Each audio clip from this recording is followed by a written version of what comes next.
Welcome back to Toyota Sports Talk. Our Washington Commanders coverage continues with our good friend Lou Holder. And Lou, it has just been too long. I will slap myself on the hand for that, but I'm so glad to see you. How are you doing?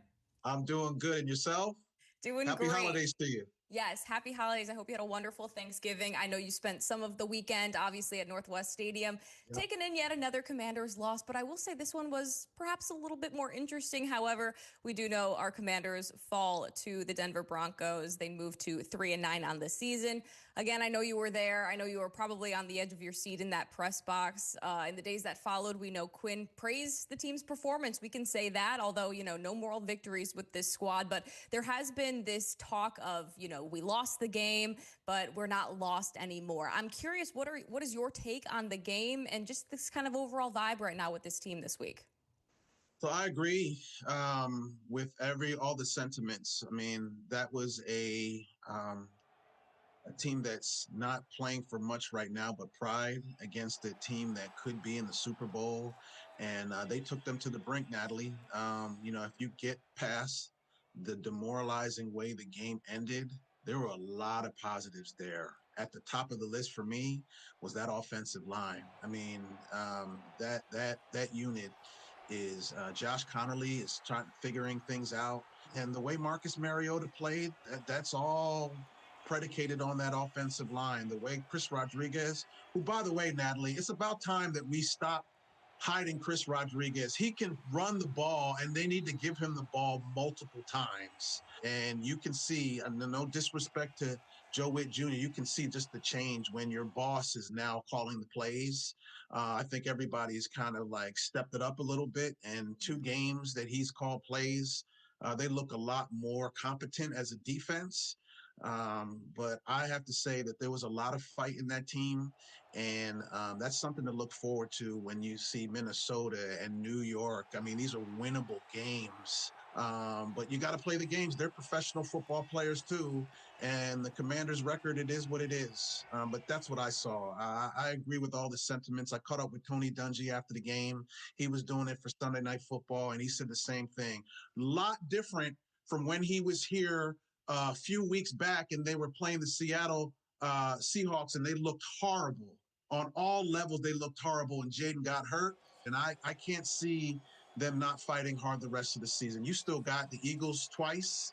You got Dallas. You got New York. You still got your whole division. There's some pride going in there that I think is going to bubble up with the performance that I saw last Sunday night. Yeah, and I want to go back to what you said about Dan Quinn calling those defensive plays. I believe he was floated the question earlier this week. Do you see this, not only being a trend for the rest of the season, but do you see that being your role next year? And he said, that is a possibility. Would you like to see Dan Quinn call plays next year? Absolutely. If it works, I mean, if he can do both. Look, how many times do we have to multitask in a day, Natalie? Come on. I mean, at some point, he's been a head coach before. He's got things in place. If defenses is his specialty and the defense plays better under him, well, let's start the year with you doing what you do. I just don't see why you would have to. I have no problem with it. Yeah, it's that simple, honestly. That defense could have been better throughout the year. We just know it. And I think also going back, the return of Will Harris, Natalie, the return of Will Harris cannot be understated. That he just put so much stability right there. We missed him. And so I just feel that Dan Quinn, I think the first game against Miami, he was trying to figure it out. The game against that offense for Denver, pretty good. So Dan Quinn, if that's what you do, find a way to do both. Yeah, and speaking of the return, I want to go back to what you mentioned a little bit earlier, the return of Terry McLaurin, 7 receptions for just under 100 yards. I mean, he obviously showed up in the box score 100%, but just his ability to run the routes in which he does is so different from any other person on this Commanders squad, and I think we missed that a lot. Seeing him out there, I'm sure it gave everyone a little bit of boost as well. Yeah, I mean, he opens up doors for Zach Ertz, who also had a huge game. He opens up doors. You need somebody to take the top off the defense, Natalie. If you don't have that, what we saw for weeks and weeks and weeks is people stacking the box and saying, you know what? I know you're not going to be able to pass on us, so we are going to stop the run. And look what happens. Terry's there. Now things open in the running game because you got to take care of Terry McLaurin. You have to put bodies on him. And that just opens up everything. That's why he was so critical. He may not be the number one that everybody was talking about, but for this team and what this team needs, he's number one, number one, number one.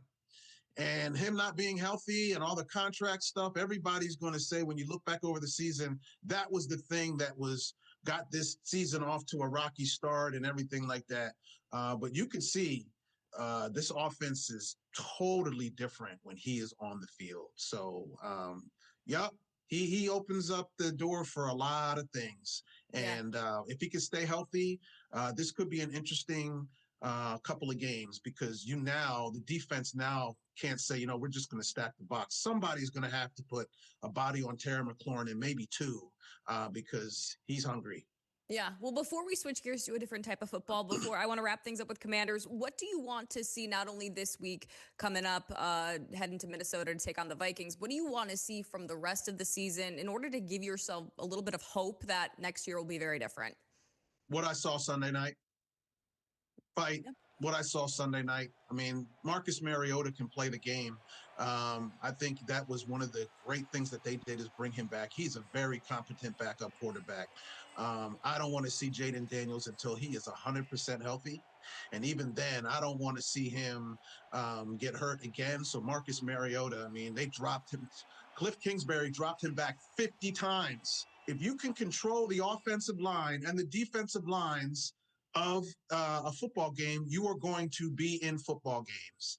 And what we saw was that offensive line just pushing the Denver Broncos around. I was like, whoa, that's encouraging. I want to see more of that. More of that. It's all right. Stay with us. We've got more Toyota Sports Talk coming up on the other side of the break.